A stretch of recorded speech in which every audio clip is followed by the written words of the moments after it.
এই কাহিনী আজিৰ নহয়, এয়া এটা অধিকাৰৰ কথা যি অতীজৰে পৰা বৈ আহিছে। আমি অসমীয়া বিদেশীৰ আকাশখনত ছিন্ন বিচ্ছিন্ন হ'লোঁ, কিন্তু আমাৰ সত্তা অটুট আছে আৰু থাকিব। আৰু এই সংগ্ৰামত এগৰাকী মানুহে আমাক একত্ৰিত কৰিবলৈ অহোপুৰুষাৰ্থ কৰিছিল। তেওঁ আছিল কিংবদন্তি গণশিল্পী ৰাজীৱ হদিয়া। তেওঁৰ গীতে আমাৰ বিপথে যোৱা আত্মাক একেলগে বান্ধিছিল।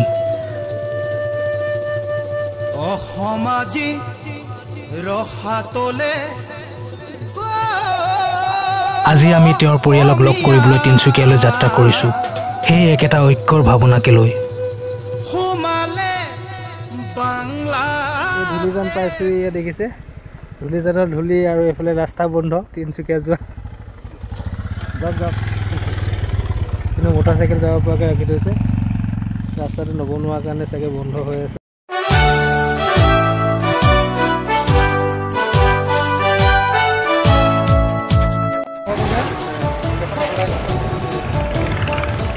আমি তিনিচুকীয়া পাইছোঁ, এইখন অভাৰব্ৰিজ। তিনিচুকীয়াৰ টিলিঙা মন্দিৰ দেখা নাই, মাকো মই আহিছোঁ।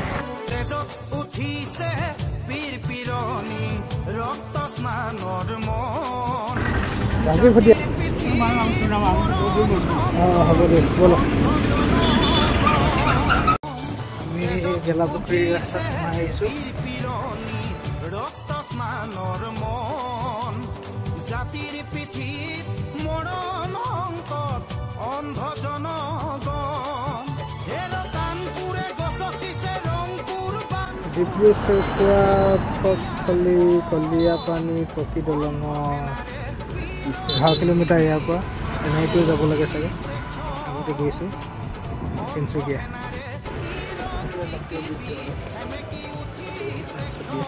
এইটো গলিয়েদি আমি গৈ আছোঁ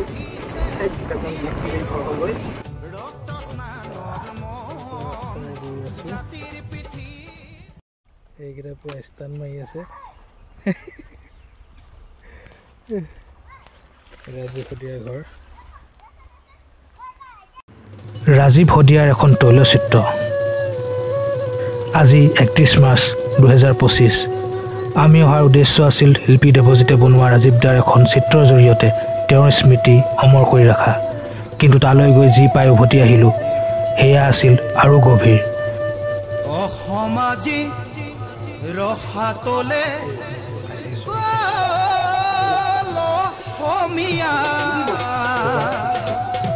আমাৰ সমাজৰ উন্নতি বিচৰা লোকৰে সৈতে বহু সময় কথা বতৰা, যি আমাক কৈ গ'ল যে আমাৰ মাজৰ ঐক্যৰ শক্তিশালী এনাজৰী, আমাৰ ভাতৃত্ববোধ বিৰাট শক্তিশালী। এইবোৰ কোনেও কেতিয়াও ছিঙিব নোৱাৰে, নষ্ট হ'ব নোৱাৰে। আমাৰ লগত আছিল কাকপথাৰ আৰু পেঙেৰী জ্যেষ্ঠসকল। আমাৰ দৰে তেওঁলোকো আহিছিল জাতিপ্ৰেমী, অসমপ্ৰেমী সুৰেন্দ্ৰ হদিয়াৰ জৰিয়তে।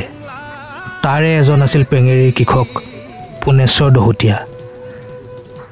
তেওঁ নিজৰ কষ্টোপাৰ্জিত ধনৰ একাংশ ৰাজীৱদাৰ পৰিয়ালক আগবঢ়াইছিল। এয়া আমাৰ অসমীয়া সংস্কৃতিৰ প্ৰতিফলন। আমাৰ অন্তৰবোৰ কোমল, আমি ইজনে সিজনক সহায় কৰি বৰ ভাল পাওঁ।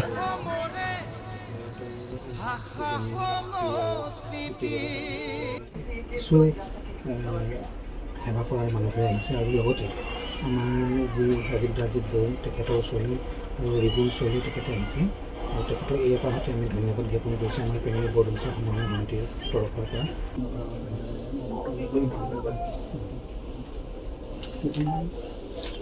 হেঁপাহটো আচলতে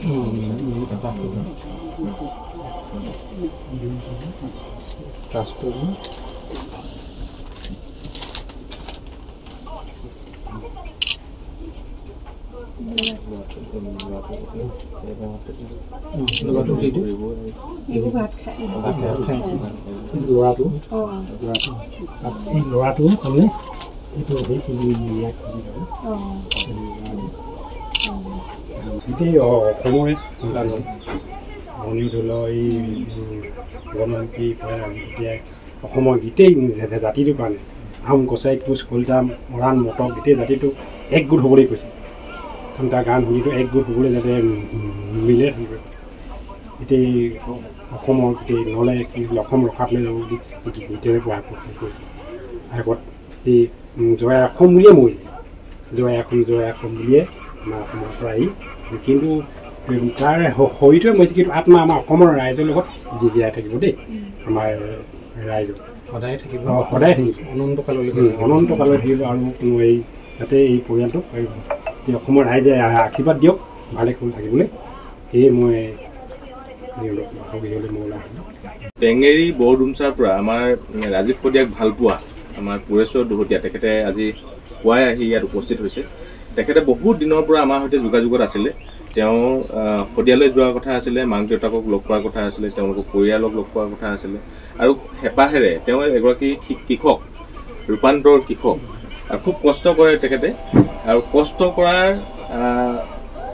কষ্ট কৰি পোৱা দুটকা পইচা তেওঁ ৰাজীৱ শদিয়া পৰিয়ালক আগবঢ়াব খুজিছিলে বহু দিনৰ পৰা এই কথাটো তেওঁ কৈ আছিলে তেওঁ কেৱল ৰাজীৱ শদিয়া পৰিয়ালক বুলি নহয় ইতিমধ্যে মৰ্জুন মৰাণ ৰাজীৱ শদিয়া গীত গাই জনপ্ৰিয় হোৱা মৰ্জুন মৰাণ ইন্দ্ৰজিৎ দুলীয়া তেওঁলোককো তেওঁ আৰ্থিকভাৱে কিছু সহায় আগবঢ়াইছে আৰু তেওঁ এই ৰাজীৱ শদিয়াৰ ফাউণ্ডেশ্যনৰ কাৰণে কিছু আগবঢ়াব বিচাৰোঁ বুলি তেওঁ বহুত দিনৰ পৰা কৈ আছিল গতিকে ৰাজীৱ শদিয়া ফাউণ্ডেশ্যন আৰু গোটেই পৰিয়াললোকে তেওঁ কিছু আৰ্থিক সাহায্য আগবঢ়াইছে আমি তেখেতক ধন্যবাদ জনাইছোঁ অশেষ ধন্যবাদ জনাইছোঁ তেওঁ যে ইমান হেঁপাহ যে কৰিছে আৰু ইমান হেঁপাহ কৰি তেওঁ বৰডুমচা টেঙেৰীৰ পৰা ইয়ালৈ আহিছে তেখেতে শদিয়ালৈও গৈছিলে সকামতো গৈছিলে তাৰ পাছতো বহুত দিন ধৰি তেখেতে যোগাযোগ কৰি আছিলে আজি পুৱাই তেওঁ তাৰ পৰা আহি ইয়াত ওলাইছে গতিকে এই মুহূৰ্তত মই তেখেতক খুব ধন্যবাদ জনাইছোঁ আৰু তেখেতৰ সুস্বাস্থ্য কামনা কৰিছোঁ ৰাজীৱ শদিয়া ঘৰৰ পৰা ওলাই আহিলোঁ ঘৰ পোৱা হৈছোঁ ভাল লাগিলে ৰাজীৱ শদিয়াৰ অধিকাৰ জীয়াই আছে